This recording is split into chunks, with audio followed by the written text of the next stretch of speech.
बिस्मिल्लाहिर्रहमानिर्रहीम, अस्सलाम वालेकुम। हेलो एवरीबॉडी, कैसे हैं आप? उम्मीद है आप सब खैर खैरियत से होंगे, अपने अपने घरों में खुशनुमा होंगे। अल्लाह ताला आप सबको अपने ज़मान में रखे। Welcome back once again in Nisa cuisine and vlogs. आपका तहे दिल से शुक्रिया अदा करती हूँ। Thank you so very much. आप मेरे चैनल को लाइक करते हैं, सब्सक्राइब करते हैं, शेयर करते हैं। और आप सबकी सपोर्ट के बगैर तो कोई भी कुछ भी नहीं है। हम एक दूसरे की सपोर्ट के बगैर कुछ भी नहीं है, ये तो हम सबको पता है। तो अल्लाह ताला हम सबको इसी तरह आपस में जोड़े रखे और अल्लाह ताला हम सबको कामयाबियों और कामरानियों से नवाजे। आमीन सुम्मा आमीन। ढेरों ढेरों दुआएं आप सबके लिए। तो प्यारे प्यारे व्यूअर्स, अल्हम्दुलिल्लाह मैं भी बिल्कुल ठीक हूँ और मेरी यूट्यूब फैमिली आपको बता दूँ कि मेरे बच्चे भी बिल्कुल ठीक ठाक हैं, खैरियत से हैं।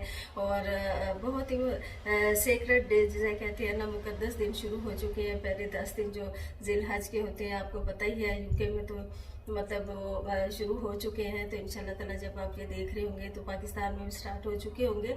तो बहुत ही मुकद्दस बाबरकत दिन होते हैं, इनके से भरपूर फ़ायदा उठाइए, इबादत कीजिए, अल्लाह से ज़्यादा से ज़्यादा मांगिए, अल्लाह को राज़ी करने की कोशिश करें हम सब।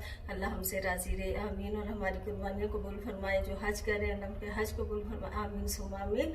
और हम सबको भी बार बार हज की सादत से नसीब फरमाए, आमीन सुम्मा आमीन। तो एक बहुत ही बकरीद के हवाले से यम्मी और स्टनिंग रेसिपी, स्टनिंग क्यों कह रही हूँ, यम्मी और बहुत ही अच्छी रेसिपी शेयर करने जा रही हूँ आपसे।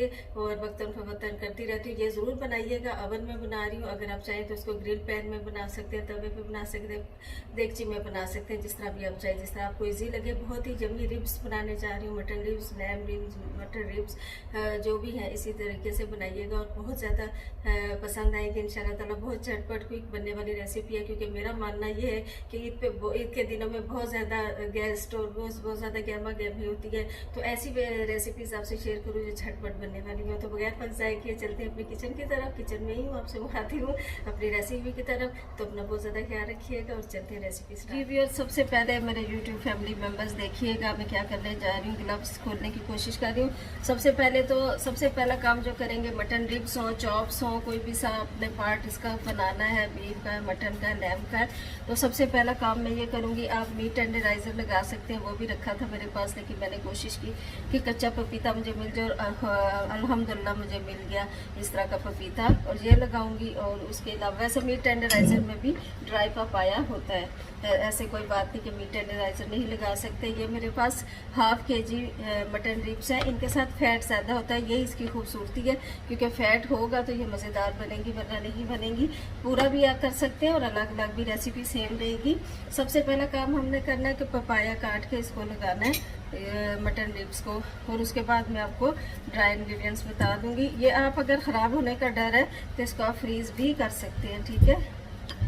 और बहुत ही हेल्थ वाइज भी बहुत अच्छा होता है, ये आपको कोई नुकसान नहीं देगा। मीट के साथ गलने में से सॉफ्ट जूसी रखने में बहुत ज़्यादा मदद करता है, और इसके अलावा जो है वो इसको गलने में मदद देता है, हेल्दी भी है, हेल्थ पॉइंट ऑफ व्यू से बहुत अच्छा है। तो बहुत जल्दी पपाया चीज़ को पपीता जो है गला देता है। तो एक ले लेंगे, उसमें देख लेंगे बर्तन और डोंगा, और इस तरह तक मटर रिब्स इसमें आ जाए पूरी। और इनको हम मैरिनेट कर लें। मैं धो के वॉश करके स्ट्रेनर में रखती हूँ, देखिए कितना पानी निकलता है ना फिर। तो सबसे पहला काम यही करती हूँ, क्योंकि मैं हाथ से लगाऊंगी इसलिए मैंने हाथ को कर लिया है।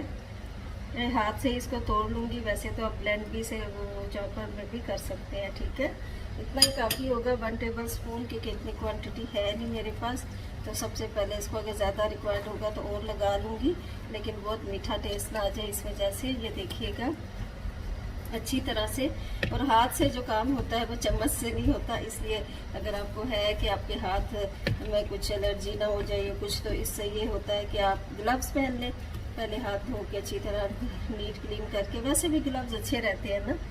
तो ये पपीता आप ऐसे भी फ्रीज़ कर सकते हैं कि क्यूब्स बना के इनके, या किसी भी फ्रीज़र बैग में डाल के फ्रीज़ कर सकते हैं, फ्रिज में रख सकते हैं, थोड़े दिन और यूज़ कर लें। तो इस तरह करके सारा हमने पपाया इन पे लगा लिया। इसके बाद इसकी थोड़ी देर रखेंगे और फिर ड्राई इंग्रेडिएंट्स बताती हूँ आपको क्या क्या इसमें जाएंगे। देखिएगा व्यूअर्स, बिल्कुल ड्राई इंग्रेडिएंट जो घर के ही मसाले हैं, कोई तंदूरी वंदूरी में नहीं डाल रही, आप चाहें तो डाल लीजिए, लेकिन मैं घर के ही मसालों से देखिएगा कितना मज़ेदार इसको रेडी करूँगी। इसलिए मेरे पास लहसुन पाउडर है, आप चाहें तो फ्रेश लहसुन भी यूज़ कर सकते हैं। तो लहसुन पाउडर लगाती हूँ सबसे पहले इस पर मैं। उसमें लहसुन पाउडर में कुछ थोड़ी सी मिक्स हर्ब्स भी हैं, आप चाहें तो डालिए, वरना से आप फ्रेश डाल लीजिए, ठीक है। ये थोड़ा सा मैं लूँगी लहसुन पाउडर और इस तरह से तकरीबन इसको 1 टीस्पून या टीस्पून, क्योंकि पाउडर ज़रा तेज़ होता है तो इसको ज़रा बहुत ज़्यादा नहीं डालना हमने। इसको करके पहले लहसुन पाउडर लगा, एक एक इंग्रेडिएंट जब अच्छी तरह मल मल के आप लगाएंगे ना इसको, तो बहुत ही मज़ेदार, बहुत ही जूसी बनेंगे, बहुत ही जल्दी बनने वाली डिश है ये। इसको आप सर्व कीजिए स्टीम स्पिनच के साथ और किसी भी ऐसी वेजिटेबल के साथ जो आपको पसंद हो, ताकि एक इंटेंसिटी जो गोश्त की होती है ना, जब हम किसी वेजिटेबल के साथ इसे सर्व करते हैं खाते हैं, तो उस गोश्त की जो इंटेंसिटी, वो उसकी गरमाइश है जो अंदर उसकी होती है, जिस तासीर कह दें उसकी ना, तासीर होती है जो गर्म और गर्मियाँ भी हैं, तो उस इंटेंसिटी को भी कम कर देता है। और प्लस वेजिटेबल्स अपना तो है ही, बेनिफिट बहुत है उनका, आपको पता ही है। बस मैरिनेशन अच्छी सी होगी तो कुक करने में तो बिल्कुल भी टाइम नहीं लगेगा। टाइम हो तो आप काफ़ी ज़्यादा इसको टाइम दीजिए, नहीं है तो आप उसी वक्त भी रख सकते हैं, चूल्हे पैन जिसमें भी आप रखना चाहें। तो ये देखिएगा मैं हाथ साफ करके फिर ड्राई इंग्रेडिएंट्स डाल देती हूँ। ये देखिएगा मैं सारे ड्राई इंग्रेडिएंट्स, इसमें नमक डाला है 1 टीस्पून लाल मिर्च पाउडर डाला है, इसमें भुना कुटा ज़ीरा 1 टीस्पून डाला है मैंने, इसमें ब्लैक पेपर 1/2 टीस्पून डाली है, 1/4 टीस्पून हल्दी डाली है। ये सारी चीज़ों को मैंने अच्छी तरह से मल मल के लगा लिया। अब मैं इसमें क्या डालने लगी हूँ, देखिएगा लेमन जूस। लेमन जूस आप फ्रेश भी डाल सकते हैं, ये भी बहुत ही अच्छा होता है। ये मतलब मैरिनेशन वगैरह के लिए मैं यही यूज़ करती हूँ। तो थोड़ा सा लेमन जूस डालने से ये होगा कि इसमें एक अच्छी सी खटास सी आ जाएगी। एंड पे से आप चाट मसाला, खटाई पाउडर डाल के तो आप इसको कीजिए, बहुत ही मज़ेदार इंशाल्लाह ताला जूसी बनेंगी। आप देखिएगा 1 टीस्पून डाल दी, सॉरी 1 टेबल स्पून आप डाल दीजिए, खटाई तो अच्छी लगती है ना। ये देखिएगा थोड़ी देर हमने इनको कवर करके रखा, ये मटन रिब्स को, ये देखिएगा कितना अच्छा सा मैंने इनको कर दिया। और इसके बाद में इनको फ्रिज में थोड़ी देर रख देते हैं, फिर इसको अवन में बना लूँगी। अब जिस तरह भी चाय बना लें, इसको मैं बेक करती हूँ। देखिएगा दोस्तों कि अब मैं इस एक जो बेकिंग ट्रे है अवन की, उसमें मैं इसको ये लगा लेती हूँ फॉइल है, तो वो नॉन स्टिक, लेकिन फिर भी केयर अच्छी होती है ना, कि फिर वो बाद में धोने में बड़ा मसला होता है। जी देखिएगा इसमें मैं अपने जो रिब्स, मटन रिब्स मैंने मैरिनेट करके रखी थी, इसमें अरेंज कर दूंगी उनको सबको। और अवन को मैंने 200 डिग्री सेंटीग्रेड पे प्री हीट होने रख दी। जी देखिएगा 15 मिनट्स इसको प्री हीट होने में लगेंगे, और कुकिंग का टाइम होगा इसका 1 आवर, क्योंकि ज़रा सख्त होती हैं तो ऑल टुगेदर मिला के ये हो जाएगा 1 आवर एंड 15 मिनट्स के लिए आप प्री हीट होने पे रख दीजिए। और देखिएगा इस तरह इसको मैं कवर कर देती हूँ, थोड़ा सा कवर करेंगे, फिर उसके बाद कवर करने आधा टाइम। ये देखिएगा कवर करके मैं रखने लगी ओवन में।